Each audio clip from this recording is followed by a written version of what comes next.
जो भी पूछेगा उसे यही उत्तर देना पड़ेगा। हाय, अयोध्या जाकर अब मुझे यही सुख लेना है जब दुख से दीन महाराज, जिनका जीवन श्री रघुनाथ जी के दर्शन के अधीन है, मुझसे पूछेंगे, तब मैं कौन सा मुंह लेकर उन्हें उत्तर दूंगा कि मैं राजकुमारों को कुशल पूर्वक पहुँचा आया हूँ। लक्ष्मण, सीता और श्री राम जी का समाचार सुनते ही महाराज तिनके की तरह शरीर को त्याग देंगे। हृदय न बिदरौ पंकज में बिछरत बिछरत प्रीतम नीर, जानत हो मोहि दीन विधि यह जातना शरीर। सियापति राम जय जय राम, मेरे प्रभु राम जय जय राम। प्रियतम श्री राम जी रूपी जल के बिछुड़ते ही मेरा हृदय कीचड़ की तरह फट नहीं गया। इससे मैं जानता हूँ कि विधाता ने मुझे यह यातना शरीर ही दिया है, जो पापी जीवों को नरक भोगने के लिए मिलता है। सुमंत्र जी इस प्रकार मार्ग में पछतावा कर रहे थे। इतने में ही रथ तुरंत तमसा नदी के तट पर आ पहुंचा। मंत्री ने विनय करके चारों निषादों को विदा किया। वे विषाद से व्याकुल होते हुए सुमंत्र के पैरों पर लौट पड़े। नगर में प्रवेश करते मंत्री गलानी के कारण ऐसे सकुचाते हैं मानो गुरु, ब्राह्मण या गौ को मार कर आए हों। सारा दिन एक पेड़ के नीचे बैठकर बिताया। जब संध्या हुई तब मौका मिला। अंधेरा होने पर उन्होंने अयोध्या में प्रवेश किया और रथ को दरवाजे पर खड़ा करके वे चुपके से महल में घुसे। जिन जिन लोगों ने यह समाचार सुन पाया वे सभी रथ देखने को राजद्वार पर आए। रथ को पहचान कर और घोड़ों को व्याकुल देखकर उनके शरीर ऐसे गले जा रहे हैं, क्षीण हो रहे हैं, जैसे घाम में ओले। नगर के स्त्री पुरुष कैसे व्याकुल हैं, जैसे जल के छटने पर मछलियां व्याकुल होती हैं। सचिव आगमन सुनत सब विकल भयो रनिवास, भवन भयंकर लागते ही मानहु प्रेत निवास। सियापति राम जय जय राम, मेरे प्रभु राम जय जय राम। मंत्री का अकेले आना सुनकर सारा रनिवास व्याकुल हो गया। राजमहल उनको ऐसा भयानक लगा मानो प्रेतों का निवास स्थान हो। अत्यंत आर्त होकर सब रानियां पूछती हैं, पर सुमंत्र को कुछ उत्तर नहीं आता। उनकी वाणी विकल हो गई। ना कानों से सुनाई पड़ता है, ना आँखों से कुछ सूझता है। वे जो सामने आता है उससे पूछते हैं, कहो राजा कहाँ है। दासियां मंत्री को व्याकुल देखकर उन्हें कौशल्या जी के महल में लिवा गईं। सुमंत्र ने जाकर वहां राजा को कैसा बैठे देखा, मानो बिना अमृत के चंद्रमा हो। राजा आसन, शैया और आभूषणों से रहित बिल्कुल उदास पृथ्वी पर पड़े हुए हैं। वे लंबी सांसें लेकर इस प्रकार सोच करते हैं मानो राजा ययाति स्वर्ग से गिरकर सोच कर रहे हों। राजा क्षण क्षण में सोच से छाती भर लेते हैं। ऐसी विकल दशा है मानो गिद्धराज जटायु का भाई संपाति पंखों के जल जाने से गिर पड़ा हो। राजा बार बार राम राम, हास नहीं प्यारे राम कहते हैं, फिर हा राम, हा लक्ष्मण, हा जानकी ऐसा कहने लगते हैं। देख सचिव जय जीव कही कीन्यो दंड पर नाम, सुनत उठयो व्याकुल नृपति कहू सुमंत्र कह राम। सियापति राम जय जय राम, मेरे प्रभु राम जय जय राम। मंत्री ने देखकर जय जीव कहकर दंडवत प्रणाम किया। सुनते ही राजा व्याकुल होकर उठे और बोले, सुमंत्र कहो राम कहाँ है। राजा ने सुमंत्र को हृदय से लगा लिया, मानो डूबते हुए आदमी को कुछ सहारा मिल गया हो। मंत्री को स्नेह के साथ पास बैठाकर नेत्रों में जल भरकर राजा पूछने लगे, हे मेरे प्रेमी सखा, श्री राम की कुशल कहो। बताओ श्री राम, लक्ष्मण और जानकी कहाँ हैं। उन्हें लौटा लाए हो कि वे वन को चले गए। यह सुनते ही मंत्री के नेत्रों में जल भर आया। शोक से व्याकुल होकर राजा फिर पूछने लगे, सीता, राम और लक्ष्मण का संदेशा तो कहो। श्री रामचंद्र जी के रूप, गुणशील और स्वभाव को याद कर करके राजा हृदय में सोच करते हैं और कहते हैं, मैंने राजा होने की बात सुनाकर वनवास दे दिया। यह सुनकर भी जिस राम के मन में हर्ष और विषाद नहीं हुआ, ऐसे पुत्र के बिछुड़ने पर भी मेरे प्राण नहीं गए। तब मेरे समान बड़ा पापी कौन होगा। सखा राम सिए लखन जहाँ, तहाँ मोहि पहुँचाओ। नाही त चाहत चलन अब, प्राण कहूँ सति भाव। सियापति राम जय जय राम, मेरे प्रभु राम जय जय राम। हे सखा, श्री राम जी, जानकी जी और लक्ष्मण जी जहाँ हैं, मुझे भी वहीं पहुँचा दो। नहीं तो मैं सत्य भाव से कहता हूँ कि मेरे प्राण अब चलना ही चाहते हैं। राजा बार बार मंत्री से पूछते हैं, मेरे प्रियतम पुत्रों का संदेशा सुनाओ। हे सखा, तुम तुरंत वही उपाय करो जिससे श्री राम, लक्ष्मण और सीता को मुझे आंखों दिखा दो। मंत्री धीरे धरकर कोमल वाणी बोले, महाराज, आप पंडित और ज्ञानी हैं। हे देव, आप शूरवीर तथा उत्तम धैर्यवान पुरुषों में श्रेष्ठ हैं। आपने सदा साधुओं के समान समाज का सेवन किया है। जन्म मरण, सुख दुख के भोग, हानि लाभ, प्यारों का मिलना बिछुड़ना, ये सब हे स्वामी काल और कर्म के अधीन रात और दिन की तरह बरबस होते रहते हैं। मूर्ख लोग सुख में हर्षित होते और दुख में रोते हैं, पर धीर पुरुष अपने मन में दोनों को समान समझते हैं। हे सबके हितकारी रक्षक, आप विवेक विचार कर धीरे धरिए और शोक का परित्याग कीजिए। प्रथम वास तम सा भयो, दूसर सुरसरि तीर। नहाय रहे जलपान करी, सिए समेत दो वीर। सियापति राम जय जय राम, मेरे प्रभु राम जय जय राम। श्री राम जी का पहला निवास तमसा के तट पर हुआ, दूसरा गंगा तीर पर। सीता जी सहित दोनों भाई उस दिन स्नान करके जल पीकर ही रहे। केवट निषाद राज ने बहुत सेवा की।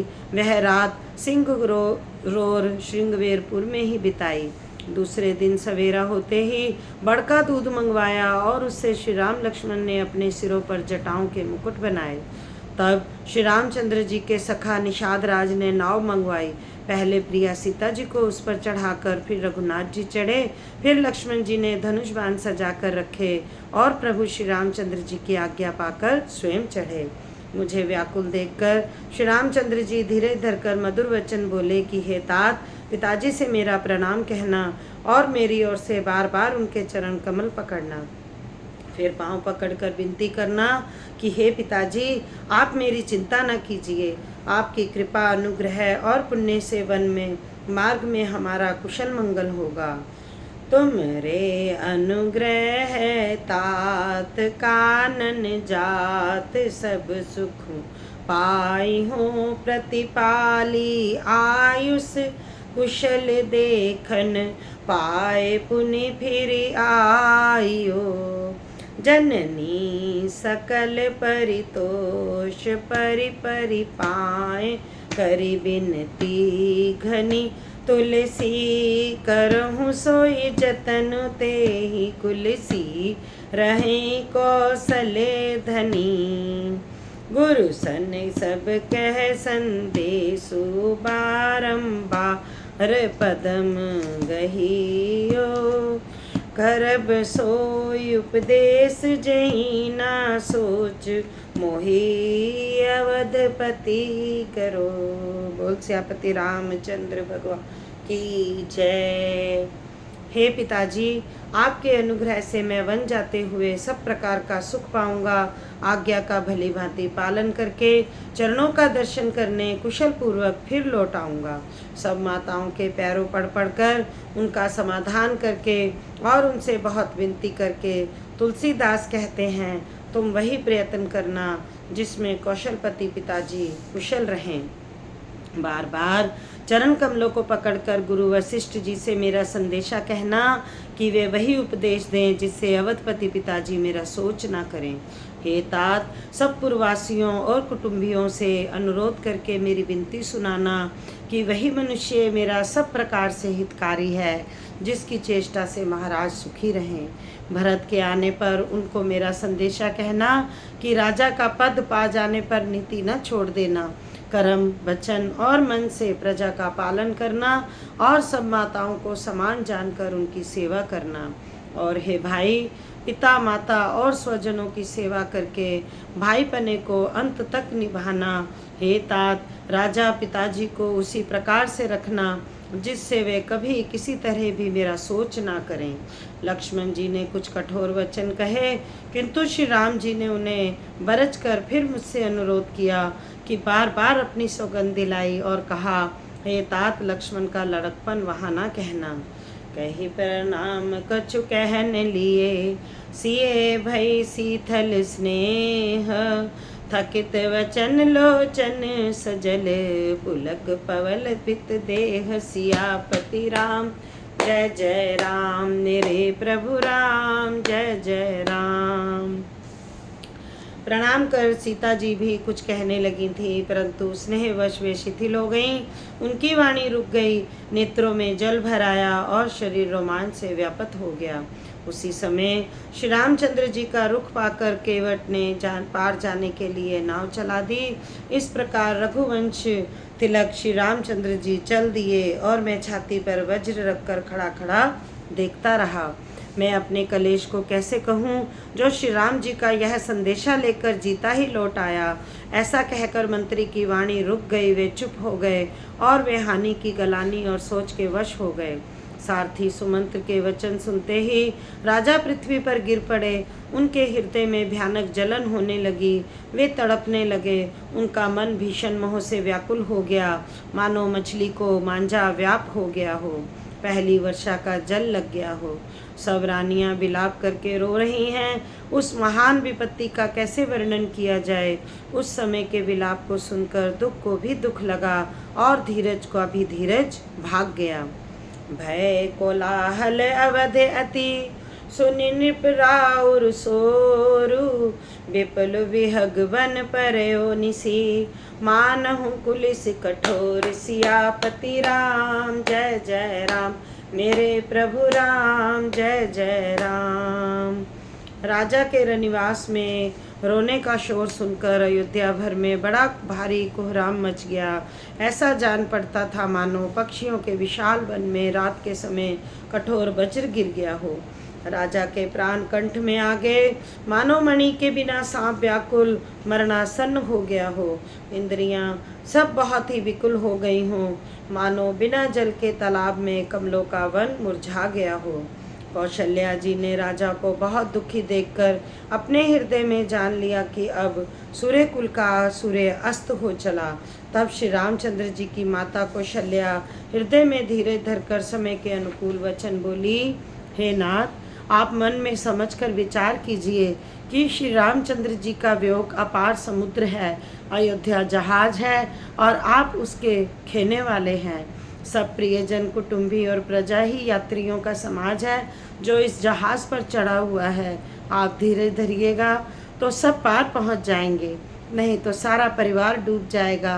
हे प्रिय स्वामी, यदि मेरी विनती हृदय में धारण कीजिएगा तो श्री राम लक्ष्मण सीता फिर आ मिलेंगे।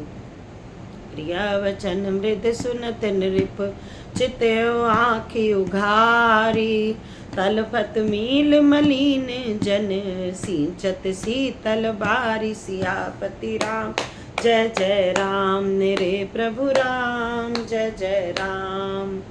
प्रिय पत्नी कौशल्या के कोमल वचन सुनते ही राजा ने आंखें खोलकर देखा, मानो तड़पती हुई दीन मछली पर कोई शीतल जल छिड़क रहा हो। धीरज धरकर राजा उठ बैठे और बोले, सुमंत्र, कहो, कृपालु श्री राम कहाँ हैं? लक्ष्मण कहाँ हैं? स्नेही राम कहाँ हैं? मेरी प्यारी बहू जानकी कहाँ है? राजा व्याकुल होकर बहुत प्रकार से विलाप कर रहे हैं। वह रात युग के समान बड़ी हो गई, बीतती ही नहीं।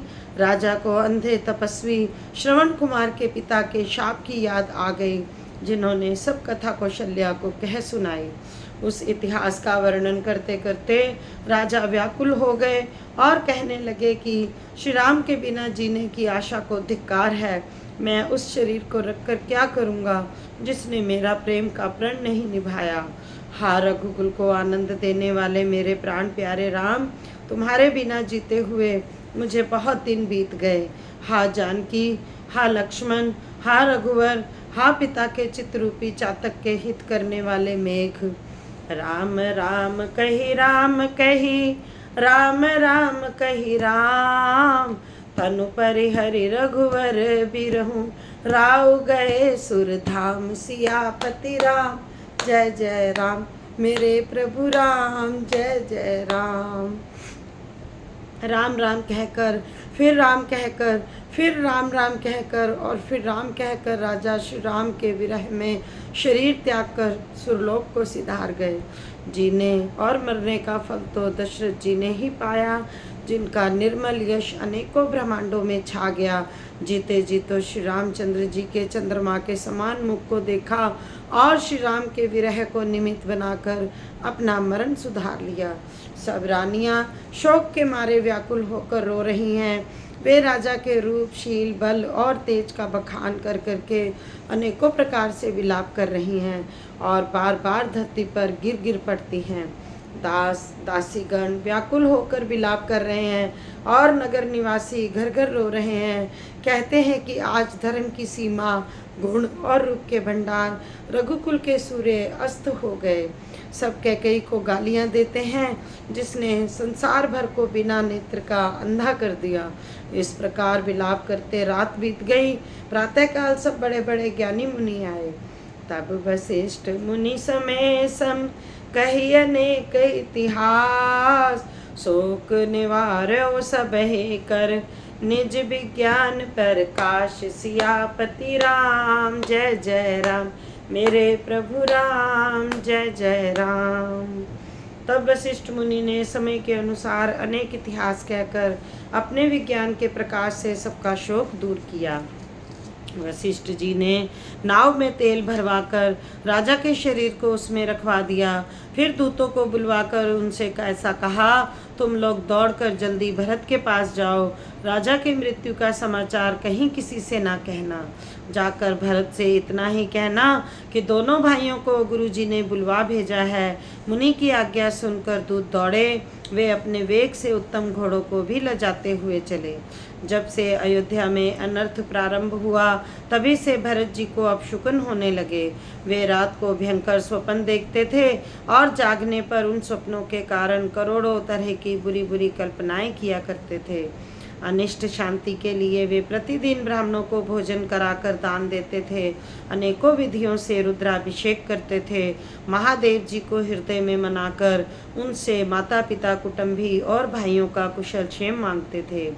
एह विधि सोचत भरत मन, धावन पहुँचे आई, गुरु अनुशासन श्रवण सुनी, चले गुनेश मनाई, सियापति राम जय जय राम, मेरे प्रभु राम जय जय राम। भरत जी इस प्रकार मन में चिंता कर रहे थे कि दूत आ पहुँचे। गुरु जी की आज्ञा कानों से सुनते ही वे गणेश जी को मनाकर चल पड़े। हवा के समान वेग वाले घोड़ों को हाँकते हुए वे विकट नदी, पहाड़ तथा जंगलों को लांघते हुए चले। उनके हृदय में बड़ा सोच था, कुछ सुहाता न था। मन में ऐसा सोचते थे कि उड़कर पहुँच जाऊँ। एक एक निमेष वर्ष के समान बीत रहा था। इस प्रकार भरत जी नगर के निकट पहुँचे। नगर में प्रवेश करते समय अपशुकन होने लगे। कौवे बुरी जगह बैठकर बुरी तरह से काँव काँव कर रहे हैं। गधे और सिहार विपरीत बोल रहे हैं। यह सुन सुनकर भरत के मन में बड़ी पीड़ा हो रही है। तालाब, नदी, वन, बगीचे सब शोभाहीन हो रहे हैं। नगर बहुत ही भयानक लग रहा है। श्री राम जी के वियोग रूपी बुरे रोग से सताए हुए पशु पक्षी, घोड़े, हाथी ऐसे दुखी हो रहे हैं कि देखे नहीं जाते। नगर के स्त्री पुरुष अत्यंत दुखी हो रहे हैं, मानो सब अपनी संपत्ति हार बैठे हों। बोल सियापति रामचंद्र भगवान की जय। कथा समाप्त होते हैं, विदा हुए हनुमान, राम ते लक्ष्मण जानकी, सदा करो कल्याण, मेरे प्रभु राम जय जय राम, मेरे प्रभु राम जय जय राम। बोलो राजा रामचंद्र भगवान की जय।